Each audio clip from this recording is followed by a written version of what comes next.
Bonjour et bienvenue au show Minter Dialogue, épisode numéro 106. Aujourd'hui, nous sommes le 15 juillet 2020. Je suis Minter Dial, votre compère et hôte pour ce podcast. Aujourd'hui, mon invité est Greg Puy.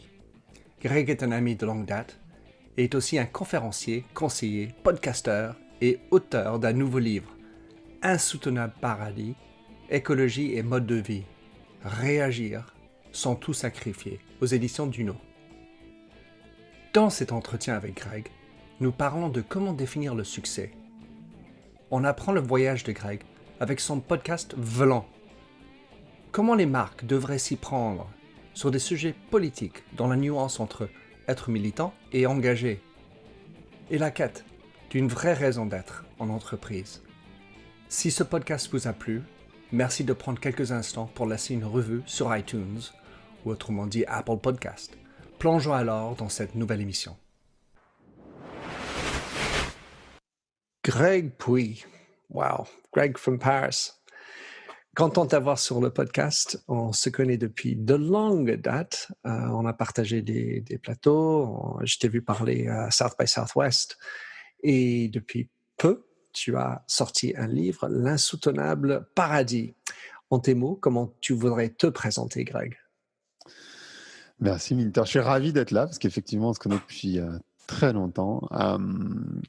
Écoute, maintenant je me présente comme une sorte d'analyse culturelle. Moi je suis un marketeur à l'origine, mais analyse culturelle parce que j'essaye de comprendre comment la société évolue et j'essaye d'aider les personnes qui sont proches de moi à se transformer. Je crois que c'est vraiment fondamentalement ce que j'essaie de faire, c'est-à-dire connecter les personnes entre elles, connecter les personnes à une forme avec elles d'ailleurs aussi, mais dans une logique de transformation. Alors moi je suis pas du tout coach, mais transformation des organisations, transformation des stratégies marketing des entreprises. Voilà, je pense que je fais énormément, enfin comme beaucoup de gens, je suis une forme de slasher, donc je fais beaucoup de choses différentes. On aura l'occasion d'en parler, je pense. Mais voilà, fondamentalement, c'est ce que j'essaie de faire. Et je le fais par différents médias, donc que ce soit mon podcast Vlan, que ce soit ce livre, Insoutenable paradis, que ce soit à travers les cours que je peux donner, les conférences, le conseil, etc. Beaucoup de médias. Je voudrais quand même parler bien du podcast Vlan. C'est un podcast qui connaît un bon succès. Dis-nous un peu le sujet de Vlan et le type de succès que tu remportes. Ouais, donc Vlan, c'était un podcast marketing à l'origine. Aujourd'hui, c'est un podcast sur l'évolution de la société. C'est un podcast sur le lien à soi, le lien aux autres et le lien à la nature. Ce qui permet de couvrir des sujets qui sont très différents les uns des autres. Ça peut passer de la relation, par exemple, les relations amoureuses. Ça peut être sur le rôle des drogues potentiellement. Ça peut être sur notre relation à la ville. Ça peut être sur le biomimétisme. En fait, je couvre des sujets assez larges finalement. Et aujourd'hui, c'est un podcast qui s'est effectivement pas mal intégré dans le paysage français, qui représente à peu près 150 000 écoutes par mois. Bravo. Ce qui est, merci, ce qui est beaucoup et pas beaucoup, mais en même temps, tu sais, moi, je ne fais pas vraiment l'apologie de la performance. Je ne cherche pas nécessairement à devenir le plus gros podcast et je sais que traitant ce sujet-là, ça ne peut pas être le plus gros podcast, mais c'est un podcast qui touche un public qui, moi, me semble pertinent, c'est-à-dire de gens qui ont une influence par ailleurs, des journalistes. Et puis, en fait, l'essentiel pour moi, c'est de faire changer les personnes qui écoutent. Après, plus il y en a, mieux c'est, mais ce n'est pas fondamentalement ce que je cherche à faire. Ben, c'est un beau sujet à débattre parce qu'en fait, ça touche au sujet de c'est quoi le succès? Exactement. Qui est un sujet qui, à mon sens, est essentiel parce que je crois qu'on a grandi dans une société où le succès, le bonheur, on a associé souvent les deux, était très lié à une idée autour de l'accumulation, accumulation de biens, de pouvoir, d'argent. Et quand on dit de quelqu'un qu'il a gagné X millions ou qu'il dirige je ne sais pas quelle société ou pouvoir politique ou autre, on se dit qu'il a réussi. Donc, on a vraiment cette association qui est liée. Simplement, ce récit, il n'est pas nouveau. Il est renforcé, évidemment, par les médias, que ce soit les séries, les films, la musique, mais aussi les publicités. Et on est enfermé dans ce récit du succès. Et finalement, tu te rends compte que, et en particulier en Occident, donc tous les deux, tu vois, on vit en Europe, donc on est dans des conditions très favorables, on ne se rend pas forcément compte, on a tendance à prendre pour acquis beaucoup de choses qui ne le sont pas nécessairement, en particulier notre sécurité physique. On est dans un pays qui n'est pas en guerre. Notre sécurité financière, les banques ne font pas faillite, il n'y a pas d'inflation particulière. Notre sécurité sanitaire qui vient d'être mise à mal là, mais qui dans l'absolu est quand même assez bien protégée. Et en fait, on ne se rend pas compte qu'on est tous, plus ou moins, en France, il y a 10 millions de pauvres, mais on est tous plus ou moins quand même très riches. Quand je demande aux gens combien il faut gagner d'argent par an pour être dans les 1% les plus riches. En France, on parle beaucoup des 1% les plus riches. Alors, on parle des 1% les plus riches en France, mais c'est Pour le intéressant taxe de des impôts. s'intéresser. Voilà, on s'intéresse aussi, c'est intéressant de s'intéresser aux 1% les plus riches dans le monde. Combien il faut gagner d'argent tous les ans pour être dans les 1% les plus riches dans le monde. Et tu te rends compte que c'est 27 000 euros par an. Donc, en fait, si l'argent faisait le bonheur, on le saurait. En fait, on vit dans une société, c'est pour ça que ça s'appelle Insoutenable Paradis, ce bouquin d'ailleurs, c'est que c'est insoutenable bien sûr pour les autres vivants, les humains en particulier dans des pays plus pauvres, les vivants, je parle des mammifères, mais globalement tous les vivants, et puis évidemment, si on considère la nature, c'est-à-dire les arbres, comme du vivant, ce qui est le cas en l'occurrence, c'est insupportable pour eux, mais c'est aussi insoutenable pour nous, parce qu'en fait, ça nous rend malheureux. On voit bien l'augmentation des burn-out, on voit bien les taux de suicide, en particulier chez les jeunes, qui augmentent et qui n'ont jamais vraiment été aussi élevés que maintenant. On voit la prise d'anxiolytiques qui est extrêmement forte. Donc en fait, ce modèle-là de bonheur supposé, il ne fonctionne pas. Et finalement, et je trouve que le confinement, ça a fait évoluer ça. On se rend compte que ce qui nous rend heureux, c'est le lien aux autres. Ce qu'on s'est rendu compte, c'est cette interdépendance avec nos voisins, avec nos amis, que ce qui nous manque, c'est effectivement d'être en lien avec les autres.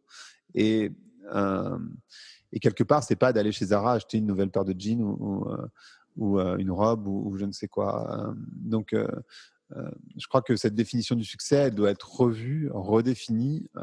Et c'est sans doute la meilleure manière de devenir écologique, c'est-à-dire en redéfinissant ce que tu essayes d'obtenir finalement.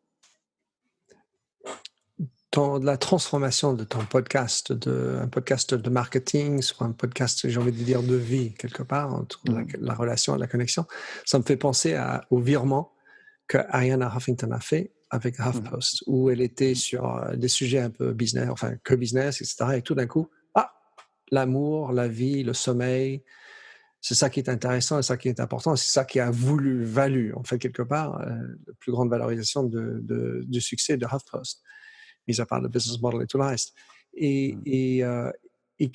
Ma question, c'est quel moment tu as décidé de transformer de transformation marketing à discours sur la vie? Ouais, son bouquin Strive est vachement intéressant d'ailleurs, Ariana, parce que finalement, elle te dit, on m'a dit que le bonheur, c'était le fait de gagner beaucoup d'argent, de faire des enfants, d'être marié, machin. J'ai fait tout ça et je suis déprimé. Donc, Oui.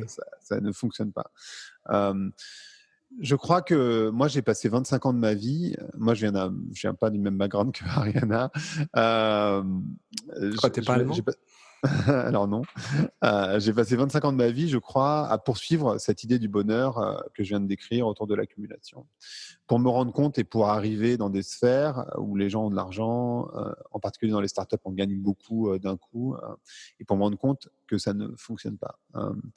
J'ai fait la transition. Il n'y a pas un moment, enfin, il y a un moment dans le podcast, bien sûr, mais il n'y a pas un moment incroyable dans ma vie où je me suis dit, tu vois, j'ai pas vu la Vierge pour me dire, tiens, je vais changer. Mais simplement, je crois que ça a toujours été là. Et j'ai eu en fait, je me suis donné la permission d'être plus proche de moi, quitte à ne pas être aussi pertinent financièrement. C'est-à-dire, bien sûr que quand tu fais un podcast de marketing et que tu montres que tu connais un tel, et que tu as des discussions sur le marketing, nécessairement, ça te ramène des clients. Tu vois, c'était un peu la logique d'ailleurs de mon blog à l'origine, du podcast ensuite. Et là, je me donne l'autorisation de ne pas traiter ce sujet-là. Finalement, ce podcast, il n'est pas si loin d'être un podcast de marketing. Quand tu y réfléchis, le marketing, c'est quoi? C'est une compréhension de l'évolution de la société. Donc, quelque part, on n'est pas non plus très, très loin. C'est Ça, simplement qu'on n'est pas… c'est une belle définition qui n'est pas forcément celle que l'on enseigne Non. dans les entreprises ou les écoles de commerce. C'est ce que j'essaie d'enseigner, moi, à mes étudiants, en tout cas. Mais effectivement, tu as raison, ce n'est pas la définition qu'on donne. Mais finalement, pour moi, le marketing, c'est comprendre la société, comprendre l'évolution de sa société pour servir, proposer des produits qui correspondent aux attentes des consommateurs. Donc, ce n'est pas de refourguer n'importe quoi à n'importe qui. C'est pas… alors effectivement, c'est pas stricto sensu comment je fais plus de growth, comment je réussis sur Instagram, comment je sais pas, je me lance dans les podcasts. Bon, moi je trouve ça chiant en fait à traiter. Je le traite par ailleurs. Hein, tu vois, je fais pas mal de conférences comme tu sais sur ce domaine-là. Mais j'ai décidé de changer de sujet parce que ça me semble plus important. Finalement, ce podcast est devenu un acte politique, comme l'est le livre quelque part. Parce que je crois qu'en 2020, on ne peut plus se permettre de ne pas être politique. Donc, il n'y a pas une prise de conscience incroyable à un moment donné, c'est juste une prise de conscience au fur et à mesure, simplement. Il n'y avait pas de déclic. Parce qu'en fait, il y a un moment, tu te dis, voilà, je le fais mon premier. Et moi, je regarde beaucoup les accidents parce qu'en fait, c'était peut-être une rencontre dans un ascenseur avec quelqu'un et dit, tiens, bon, ben, ça y est, j'y vais. Ou tu as mal dormi, tu as un rêve, et puis, enfin, en tout cas, s'il n'y en a pas eu, il n'y en a pas eu, mais Non, il y a ça, il y a quand même une anecdote qui est la personne avec laquelle je fais cette boîte de production de podcast qui s'appelle Plink, qui est un bon ami qui s'appelle Pierre-Henri. Et c'est lui qui finalement, tu vois, qui est à peu près ton âge, donc un peu plus âgé que moi, et qui m'a dit, mais Greg, en fait, c'est pas vraiment toi, tu devrais te donner En fait, il m'a invité à me donner l'autorisation de traiter d'autres sujets. Et je pense que la première fois que je l'ai fait, c'était avec Esther Perel, sur les relations amoureuses. Ouais, pas le moindre des personnes à faire avec. Non, qui est une bonne amie que j'ai rencontrée à New York, qui n'est pas très connue en France encore. En France, non, Non, vraiment, incroyable. c'est Elle est assez incroyable. étonnamment. Ouais. Ben, elle est belge. Incroyable. Elle est belge. Elle est belge, ouais. Ouais. Mais et On est du coup, raciste contre les Belges. non, Moi, je c'est pas suis tant né à ça. Bruxelles. Ah, je savais même pas. Attention, je défends mes Belges. Et oui, elle est incroyable. Et je pense que c'est le premier épisode. Après, j'ai fait 2-3 épisodes de plus sur le marketing. Après, j'ai passé l'épisode 50 mots Godot sur le bonheur. Et là, je pense que j'ai complètement… j'ai accepté que c'était pas moi, en fait. Que moi, j'avais changé et que la manière dont dont je gérais des contenus, que je créais des contenus n'avait pas changé. Donc, je me suis donné l'autorisation à ce moment-là. Mais je pense que le déclic s'est fait là. C'est génial. Le fait que ça t'appartenait avant, évidemment, je le comprends, mais c'est tout comme pour Ariana Huffington quand elle parle du fait qu'elle passe à un autre niveau, elle change de vitesse, c'est parce qu'elle a eu le grand burn-out, la grosse dépression. Et le propos, quelque part, de ton livre, et puis ce dont on parle généralement, c'est pourquoi attendre ce moment pour se donner la permission, plutôt pour être qui on est, au lieu de ce qu'on veut être. Je crois que c'est pas que tu attends ce moment. Je pense le système te met dans une roue de hamster et tu cours et tu cours et tu cours et tu cours et tu cours et tu cours et tu cours sans même réaliser, parce que c'est plus facile de ne pas y penser que tu es en train de courir dans une roue qui ne mène à rien en fait. Il n'y a pas de point d'arrivée. C'est-à-dire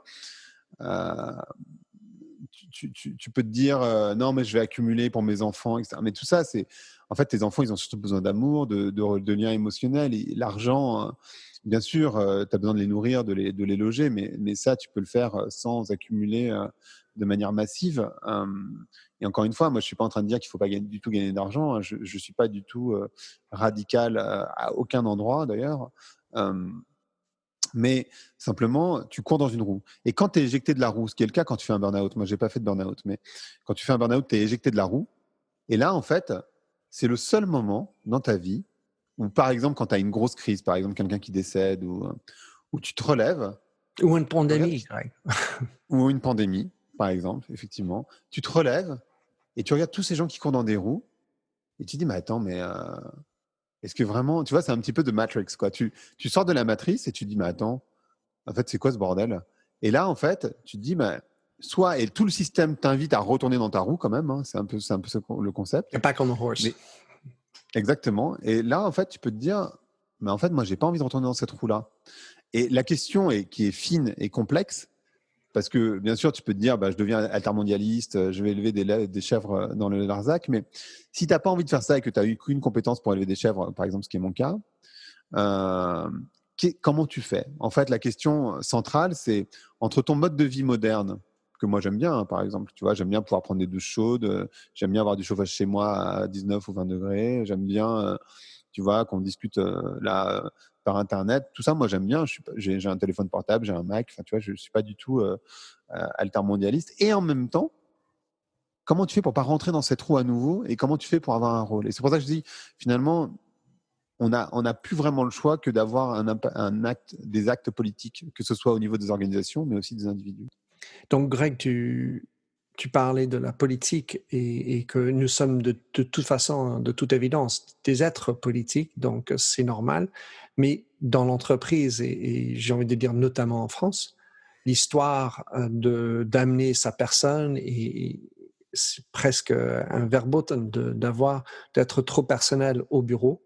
Et qui dit personnel dit aussi politique. Et aujourd'hui, je sens que le besoin non seulement est d'amener sa personnalité et sa personne au travail pour être engagé, mais c'est aussi d'être politique. En fait, tu as raison, il y a deux choses. La première, c'est effectivement, je crois qu'avec la consommation de masse, en particulier après la Seconde Guerre mondiale, on a voulu des entreprises extrêmement consensuelles. Donc, par essence, pas politique pour plaire à tout le monde. Donc, on ne prenait surtout pas de position. Et puis, on a essayé et je crois que tu connais ça mieux que moi, mais on a écrasé, par exemple, la révolution des années 70, 60-70, pour faire rentrer tout le monde dans la même case. Tu vois, le costume, je trouve, est un bon exemple de uniformisation des personnes au bureau. Donc, uniformisation de la pensée, uniformisation de la manière de s'habiller, du mode de vie, etc., etc.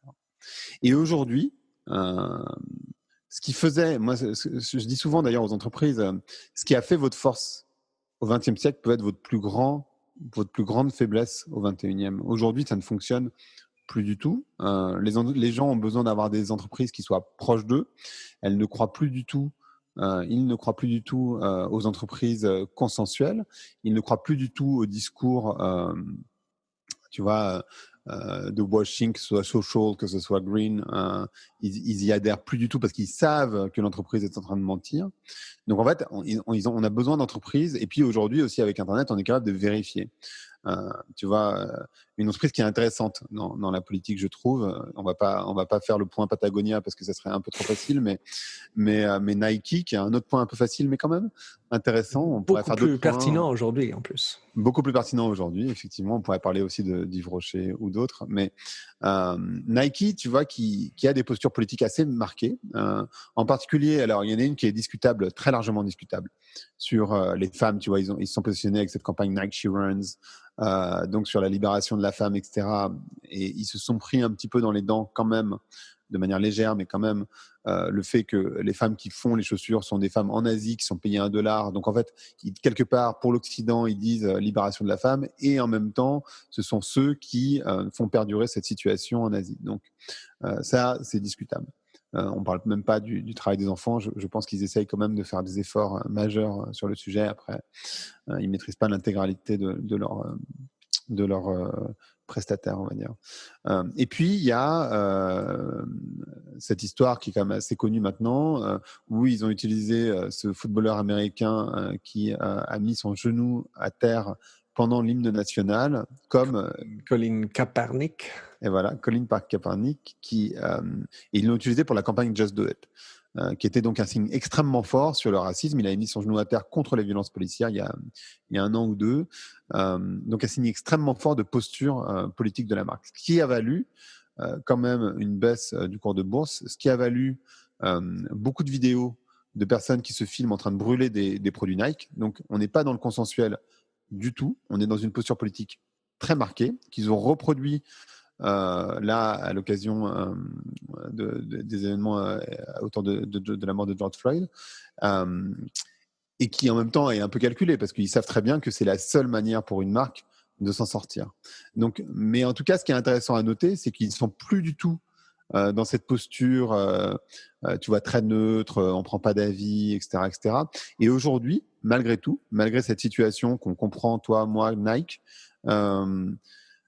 et ben en fait, la majorité des marques restent très consensuelles. Elles veulent pas choquer. Donc, elles prennent des postures, mais qui sont très politiquement correctes. Et qui souvent sont des postures, d'ailleurs. Tu vois, il y a un certain nombre de marques qui vont dire Black Lives Matters, et en même temps, dans les bureaux, il n'y a pas un noir, quoi. Tu vois, donc, il y a, il y, a, il y a un manque de cohérence. C'était le cas d'Adidas, par exemple. Voilà, Enfin, par exemple. peu de blacks. Alors que Exactement. leur population auquel ils vendent, c'est beaucoup de blacks, évidemment. Et Exactement. il y a très peu qui travaillent dans les bureaux à Portland. Mais tu sais ce que c'est le pire? Je crois que le pire, c'est qu'il y en a qui ne prennent même pas conscience. Moi, j'ai eu cette discussion, par exemple, avec la directrice générale de MAC Cosmétiques, qui parle beaucoup au noir. Et elle me dit, mais elle m'a demandé de l'aider. Elle me dit, mais est-ce que tu peux me connecter avec des gens noirs? Parce que franchement, au bureau, il n'y a pas de noir. Enfin, c'est ridicule, je suis blonde.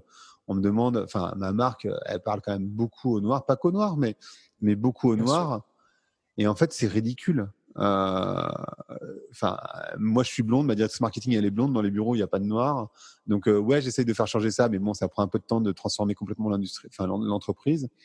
Donc, bah, ouais, je reconnais que je suis pas la meilleure personne pour le faire, en fait. Et du coup, mais au moins, tu vois, reconnaître ton biais et le fait que tu ne sais pas le faire. Il y a plein de gens qui disent, bah, il n'y a absolument aucun problème. Tu vois, qui sont dans cette idée de non, mais les Noirs sont des personnes comme des autres, donc du coup, il n'y a aucune raison de faire aucune différence. Moi, entre guillemets, homme blanc, je peux totalement le faire. Ce qui me fait penser à une autre maison cosmétique, L'Oréal. Je m'en souviens très bien du PDG qui m'expliquait que j'ai pas besoin d'être une femme pour vendre aux femmes. Et en quelque partie, c'est vrai, parce que bon, on va dire, on enfonce l'hétérosexualité là-dedans. Mais c'est quand même hallucinant d'imaginer aujourd'hui, car en fait, la posture, c'est professionnel. Le marketing, c'est des pros. J'ai besoin de savoir les chiffres, je sais ce que c'est le data, et je sais comment écrire un mot, enfin en gros, et puis que ça engage. Mais l'autre partie, c'est d'être dans ce sensation d'émotion, d'être dans la peau de l'autre, et l'empathie est un point clé là-dedans. Et mis à part le fait que, on va dire, les femmes sont plus capables que les hommes en général à être empathiques, quand tu vends aux femmes, il y a un discours, il y a une manière de faire. Enfin, après, il y a, on va dire, la relation homme-femme. Mais vraiment, le sujet d'adéquation de la personne avec qui tu engages comme client est important. Mais enfin, évidemment, avec L'Oréal, l'autre point, c'est qu'en plein milieu, tu as distributeur. Et pour le coup, là, c'est encore, mais vraiment très masculin. Donc, en fait, ça dépend avec qui tu as affaire, si tu es dans une vraie connaissance du business. Mais l'idée de ne pas avoir une point de vue politique aujourd'hui est compliquée. Et pour autant, comment est-ce que tu peux, quand tu parles avec tes clients, les embarquer sur ce sujet, comment ramener plus de sens, comment ramener plus de la personne et comment ramener plus de la politique dans ton business? Il y a plusieurs sujets que tu abordes. Le féminin, c'en est un. Le management, c'en est un autre. Le fait de ramener du politique dans une entreprise, c'en est encore un Tu autre. choisis de la prendre.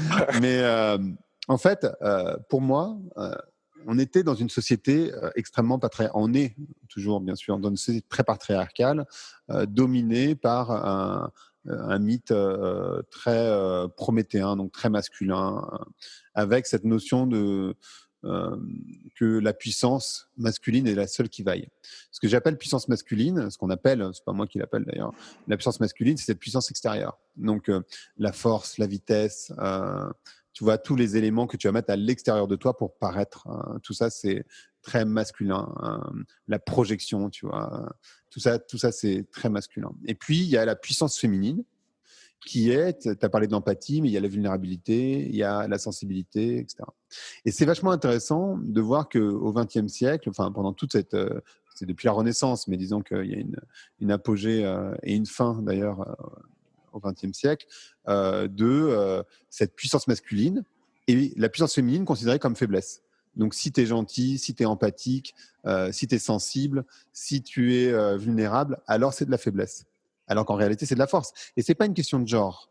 Parce que les femmes qu'on met aujourd'hui en exergue comme des têtes de pont, comme femmes leaders, sont des femmes qui ont réussi, bon gré mal gré, avec de la puissance masculine, en fait. Pas avec de la puissance féminine. Et cette puissance féminine, elle est valable chez les hommes et chez les femmes. Bien sûr, tu as raison, la femme a par essence plus de puissance féminine a priori, mais il y a des hommes qui ont une colonne féminine développée et qui peuvent développer ça. Ce qui manque aujourd'hui dans l'industrie, dans le business de manière générale, c'est de développer cette colonne féminine et de considérer que le féminin, c'est de la force. Donc ça, c'est le premier point que tu as abordé. Ensuite, il y a effectivement comment tu peux parler à des femmes si tu n'es pas toi-même une femme. En fait, je pense que ce qui est important, c'est d'accepter qu'on a des biais cognitifs, tous. Il y a des tonnes d'exemples sur les hommes, les femmes, les noirs, les blancs, les asiatiques, sur les biais cognitifs. Mon ami Aurélie Jean, qui fait de l'intelligence artificielle, s'est beaucoup intéressé à ça. Je t'en donne quelques-uns. Le airbag, quand il a été créé par des hommes. Et en fait, quand les femmes avaient des accidents de voiture, elles mouraient dans la voiture parce qu'en fait, l'airbag avait été créé trop haut il avait été créé à la taille d'un homme. Et donc, les femmes, quand elles avaient un accident et qu'elles se faisaient récupérer par l'airbag, en fait, mouraient dans la voiture. Exemple bête, pas qu'ils ont voulu tuer des femmes, simplement, l'airbag n'a pas été pensé pour les hommes. Quand l'appareil photo des téléphones portables n'avait pas le contraste nécessaire pour prendre en photo des noirs, de la même manière, les développeurs ne sont pas racistes, c'est simplement qu'en fait, c'est un biais cognitif, ils n'ont pas fait attention. Aurélie, elle parle d'un biais cognitif qu'elle a eu sur les Asiatiques, où on lui a demandé d'étudier pour les attentats à Boston à quelle distance il fallait être de la bombe pour avoir un traumatisme crânien. Et elle a étudié des Noirs, elle a étudié des Blancs, des hommes, des femmes, et en fait, elle a pris pour acquis que les Asiatiques, c'était un peu comme les Blancs, donc la structure du cerveau était la même. Et donc, elle n'a pas étudié les Asiatiques. Alors qu'en réalité, les Asiatiques, ils ont une structure de cerveau qui est un petit peu différente. Et donc, de la crâne et tout, oui. Du crâne, oui, je parle le cerveau, je parle du crâne, bien sûr. Et en fait, du coup, tu vois, ça, c'est aussi un biais cognitif. Et en fait, le problème souvent dans ces cas-là, l'idée, c'est pas de recruter des femmes parce que c'est des femmes ou de recruter des noirs parce que c'est des noirs. C'est simplement de se dire... il faut qu'on essaie d'éviter d'avoir des biais cognitifs au maximum. Donc, il faut qu'il y ait une forme de diversité parce qu'on sera mieux et plus puissant de cette manière-là. L'idée, c'est pas de faire mieux sur la photo parce qu'il y a 3 femmes et 3 noirs.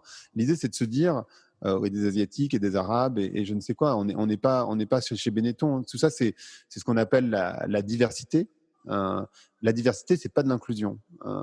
Oui. La diversité, c'est effectivement de mettre des gens, une femme à la communication et RH, parce que bon, de toute façon, il y a besoin d'empathie pour ces métiers-là, mais bon, c'est pas les plus importants. Et puis à la finance, on met quand même un blanc, et puis le directeur général, c'est quand même un blanc, et puis c'est un homme. Et puis bon, peut-être qu'on va mettre un noir à la diversité, tu vois. Oui. Je connais. Pour dire c'est bon, sur la photo, on a coché toutes les cases. La question, c'est pas ça. La question, c'est de se dire comment je fais pour ne pas avoir de biais dans ma société et de prendre les personnes, pas parce que c'est des femmes, pas parce que c'est des Noirs, des Asiatiques ou des Arabes, mais de prendre les meilleures personnes pour les postes. Et c'est pas nécessairement des Blancs. Et c'est là où il y a un biais cognitif, souvent. Donc ça, c'était le deuxième point. Et le troisième, c'est la politique.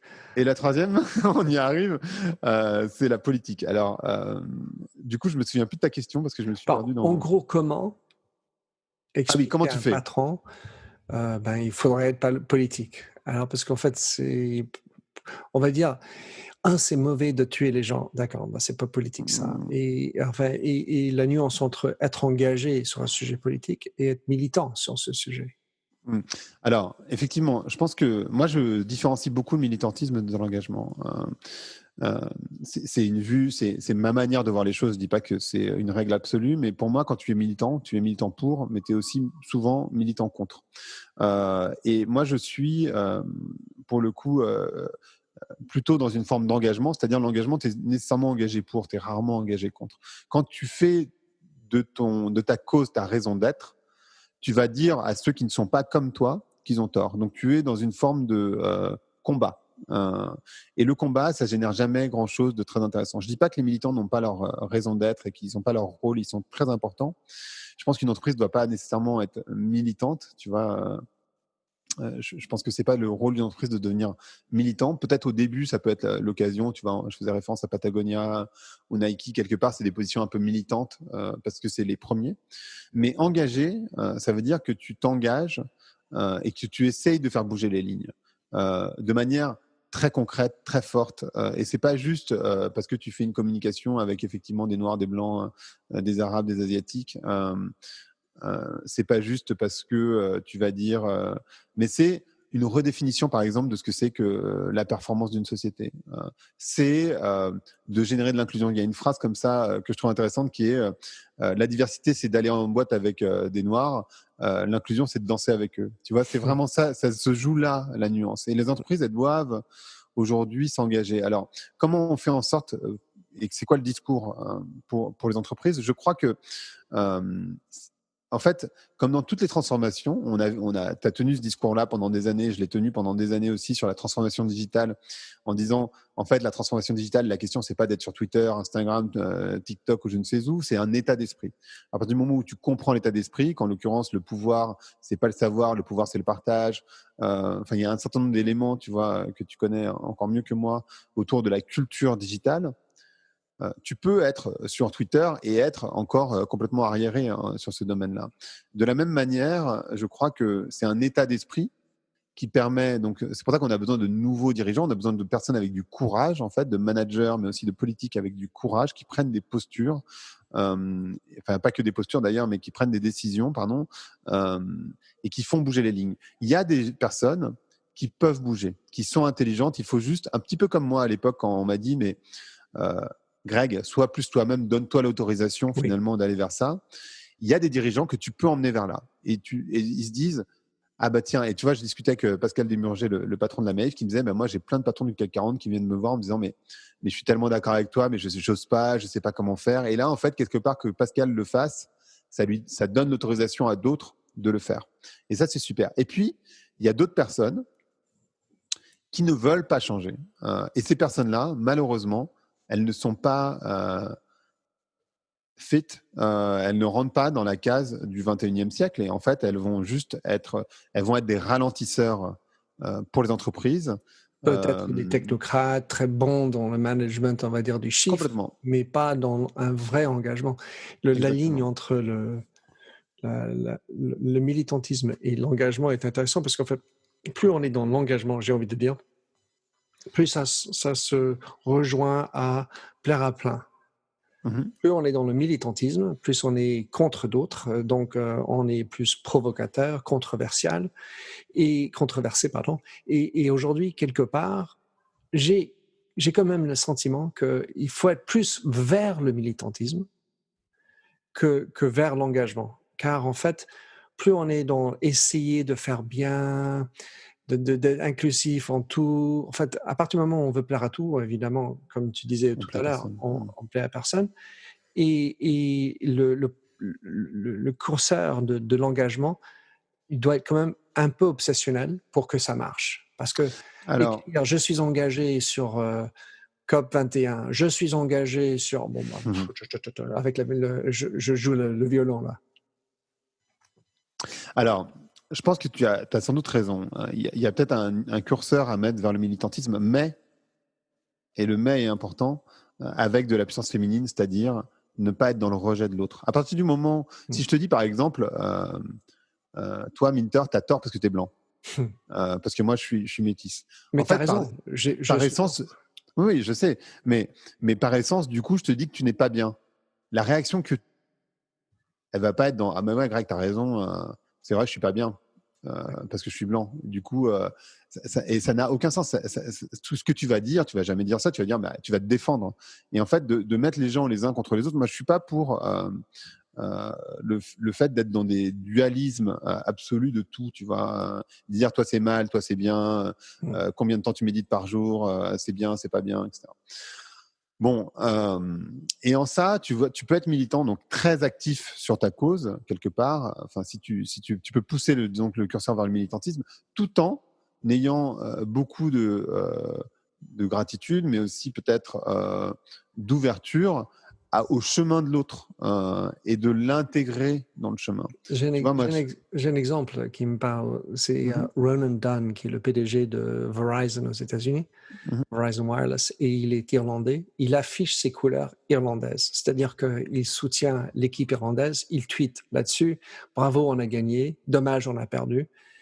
Mais pour autant, dans son équipe, il va avoir des Écossais, des Anglais, des Américains et tout le reste. Donc, il est très fervent.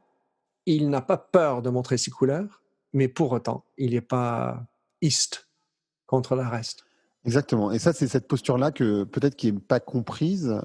Peut-être que les gens n'arrivent pas à saisir comment une entreprise peut faire ça ou comment ils n'arrivent pas à le faire à leur niveau individuel. Mais moi, c'est exactement la même posture que je peux avoir, tu vois, sur l'écologie, mais aussi sur le féminisme, d'autant plus que je suis un homme. Euh, Moi, c'est des postures que j'ai qui sont très fortes. Et en même temps, je ne suis pas dans le rejet absolu. Moi, je pense que, tu vois, typiquement pour l'écologie, parce que c'est un peu notre sujet là, il est trop tard pour être dans le dualisme et pour dire toi t'as tort, toi t'as raison, et pour dire les entreprises sont tous des connards, parce que ça, déjà c'est pas constructif. Mais en plus, il faut inviter et faire en sorte qu'il y ait un maximum de gens qui rejoignent. Donc, en étant dans la dualité, tu n'arrives pas à faire ça. Et moi, je trouve que justement, et les réseaux sociaux ont beaucoup invité à ça, on est dans des visions très binaires de problématiques qui ne le sont pas du tout. Tu vois, c'est d'un côté, il faut être soit militant écolo et effectivement élever tes chefs dans le Larzac, quitter la ville et dire que les capitalistes, c'est tous des connards. De l'autre côté, tu as le solutionnisme technologique, la technologie va nous sauver, c'est bon, on peut continuer à vivre comme on fait aujourd'hui. On sait bien que 95% des gens, ils sont ni dans l'un ni dans l'autre, ils sont au milieu et ils sont paumés dans les discours parce qu'ils ne s'y retrouvent pas du tout. Tu vois, et moi, c'est à ces gens-là que j'ai voulu parler finalement à travers mon bouquin. Mais, Tu as très bien parlé dans ton livre, Greg. En fait, ce que j'ai merci. apprécié, parce qu'en fait, tu parles dans la nuance, tu essayes de réconcilier des paradoxes qu'on vit tous et des forces contraires, être écolo, mais vouloir être moderne, enfin, tout ça. Et voilà. Greg, on aurait pu parler pendant des heures. Je vais te demander, je te remercie beaucoup. J'ai adoré lire ton livre, Insoutenable paradis, écologie et mode de vie, réagir sans tout sacrifier, aux éditions Duno. Euh, on est mi-juillet. Comment est-ce que quelqu'un peut aller se procurer ce beau livre? Écoute, il est disponible logiquement dans n'importe quelle librairie. Donc, on peut simplement aller dans une librairie et demander à la personne s'il le possède ou sinon qu'il le commande. Et pour les fervents du digital, tu peux évidemment le commander sur la Fnac ou Amazon. C'est un bouquin qui a été écrit, on n'en a pas parlé, mais avant le confinement, Oui. avant la crise sanitaire. Et en même temps, on en discutait un tout petit peu avant. Je ne suis pas certain que je changerais quoi que ce soit dans le contenu. Parce qu'en réalité, cette crise, elle est l'expression d'une maladie qui était sous-jacente. Tu vois, le mot crise en grec, c'est vraiment, ça vient du vocable ça vient du vocable autour de la médecine. Et c'est en fait la crise, c'est le moment où la maladie se déclare. Mais avant, ça ne veut pas dire qu'elle n'existe pas, elle est là, elle est sous-jacente. Et finalement, mon bouquin, il décrit cette maladie sous-jacente, elle donne des solutions à cette maladie sous-jacente. Et là, la crise a montré et elle l'expression. Et finalement, en grec, quand tu reprends ce mot-là, c'est une opportunité aussi, cette crise, puisqu'en fait, c'est l'opportunité de se guérir. Et tu vois, tu me demandais est-ce que j'aurais changé des choses. Sincèrement, j'aurais pas changé grand-chose si je devais réécrire. Enfin, si je devais rajouter un élément ou quoi, peut-être que je rajouterais des éléments sur le Covid, mais franchement, il n'y a pas le constat est le même. C'est sur un message de fond et par ailleurs, beaucoup de ton livre, tu parles de toi, donc plein d'histoires personnelles.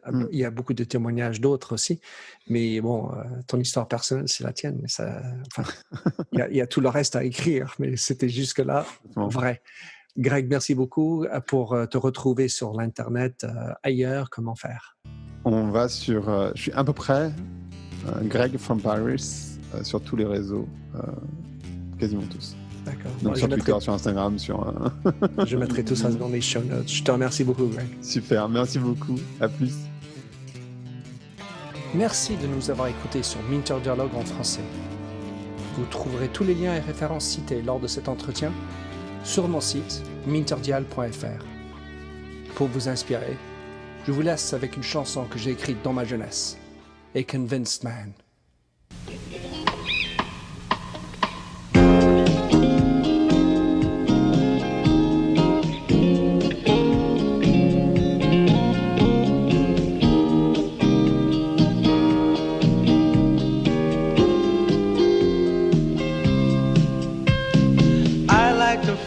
A stranger tucked around me, precipitating the danger. To feel free, trust is the reason. Still I won't toe the line. I sit here passively, hope for your respect, anticipating the thrill of your intellect. Maybe I tell myself there's no use in me lying. I'm a convinced man, building an urge. I'm a convinced man, to live and die submerged. A convinced man, in the arms of a woman. I'm a convinced man, challenge my fate. I'm a convinced man, competition's innate. A convinced man, in the arms of a woman. Despise revenges and struggle with deceit. Live for the challenge so life's not incomplete. What's wrong with challenge? I know soon we all die. I like the feel of a stranger tucked around me, precipitating the danger. To feel free, trust in my reason, and let me show you why. I'm a convinced man, practicing my lines. I'm a convinced man, here in these confines. A convinced man, in the arms of a woman. I'm a convinced man, been to the test. I'm a convinced man, I'm ready for an arrest. I'm a convinced man, in the arms of a woman.